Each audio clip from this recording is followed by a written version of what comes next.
In this video, I'm going to teach you how to add a call to action in HubSpot.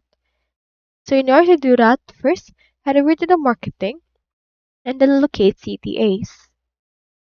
Once you're in there, you can see the call to actions that you currently have on HubSpot. If you don't have one yet, you can either create with AI or use templates available right here. So on this case, let's create right here from scratch. We can also choose from templates that we have. On my case, let's head over and then choose right here this slide in. Once you have done that, it will open the content for this. This will be the animation for the slide in that we have.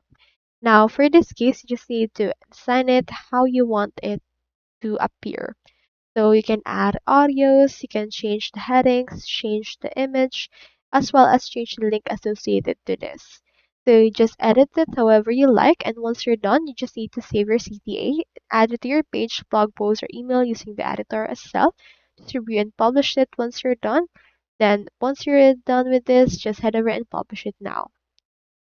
So that's all there is today, and I hope this video helped you out. If you haven't signed up for HubSpot yet, make sure to use the affiliate links given in the video description. Thanks for watching, and I will see you in my next video.